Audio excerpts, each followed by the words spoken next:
Hey everyone, this is Josh from before. I'm here with McFarlane Toys, DC Multiverse, Zack Snyder, Justice League, Batman.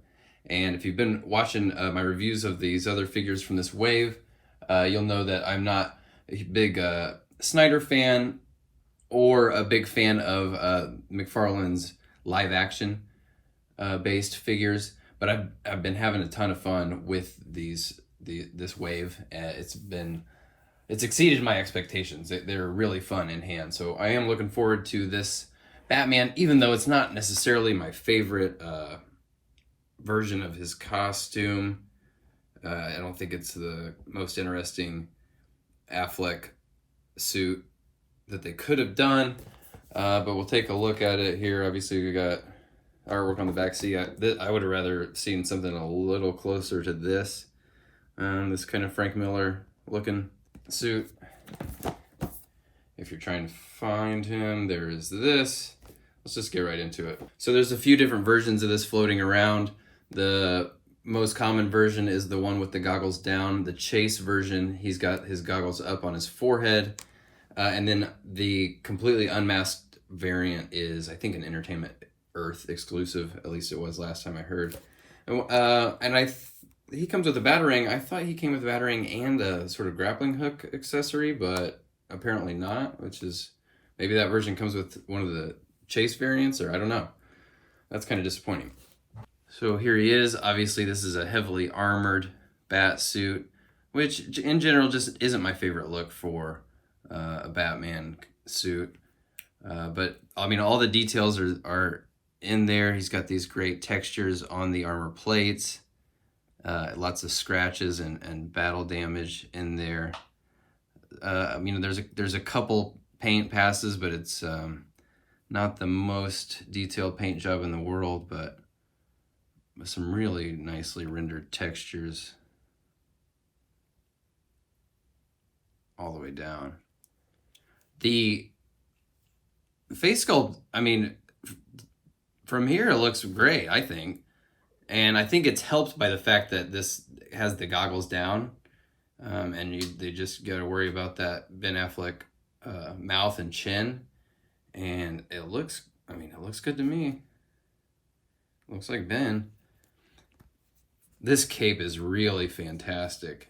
Obviously, very very heavily textured, but then also has sort of scratches. It looks like a very thick material. It hangs like it's very heavy. And thick, but it's a very pliable, soft rubbery material here. I love it when they do the windswept capes and the capes that have a little bit of more dynamic sort of sculpt and energy to them. But this looks really really good. And the way it hangs over his shoulder here is pretty satisfying. Getting a little bit of separation right here, right where the sort of cowl meets, as if that's maybe not glued as strongly as it should have been or something.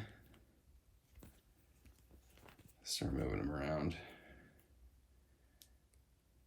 Lots of movement in this head. I mean, that's about as straight up as you'd want him to look, which is nice. I like it when the head just kind of has a imposing feeling every way that you turn it, and this one's successful at that. So he's got these butterfly shoulders that we've all come to know and love. They work really great. I always say that I like just the subtle changes to the body language that you can make by shifting those shoulders around. That's a really nice feature. Bicep cut.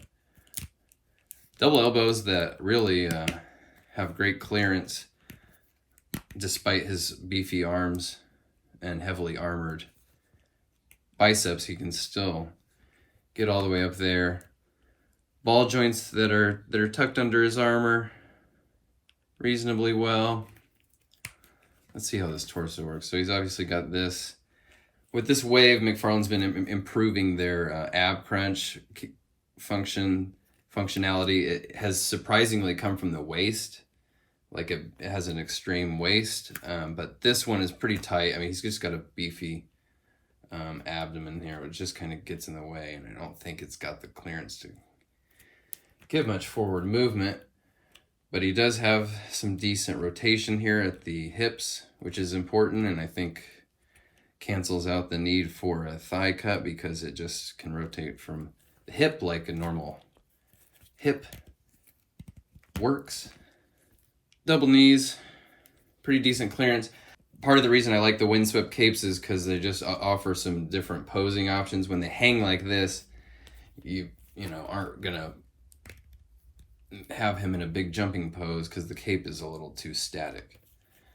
So while he does have articulation range, the sort of built-in, sculpted-in presence of the figure doesn't afford the most action-packed pose. So his accessory is this Batarang, which is a really great-looking Batarang. It's probably one of the best-looking ones from this line so far, just because it's a really cool design. Love the way those look. That can slide into his hand like so.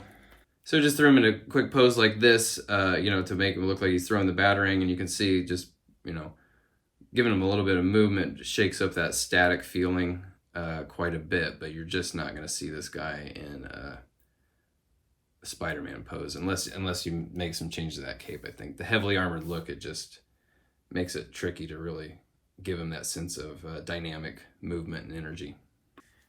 Here he is next to the rest of the Justice League. You can see Wonder Woman and Aquaman are both taller than him. They've been doing okay, getting better with the scale, but this one seems a little off. I don't think there's any way that Ben Affleck in this costume is that much shorter than Jason Momoa. Here he is with Darkseid and Steppenwolf, the Megafigs, and again, showing off just how impressively sized these guys are. And here he is with the Arkham Knight Batman and the Greg Capullo Batman from the Merciless Wave.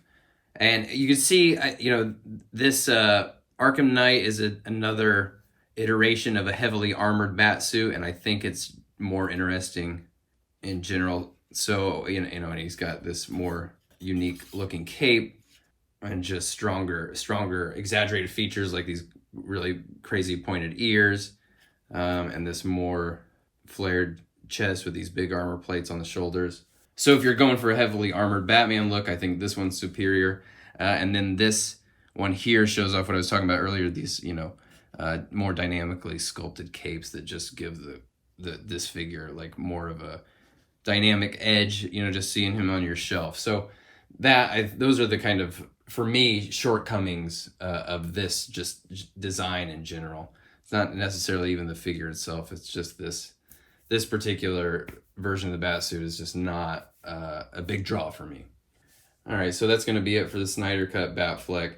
Kind of, I think, the least interesting from this wave, just from my personal taste point of view. We've seen a lot of Batman figures from this line, and most all of them are more interesting than this. And that's just my personal taste. Obviously, if you're going to get the Snyder Justice League, there's nothing wrong with it. It's just not, you know, it doesn't have some of the fun features and fun just feel in hand as some of the other figures did. So that's it for this one. I will see you guys in the next one. Thanks for watching. Bye.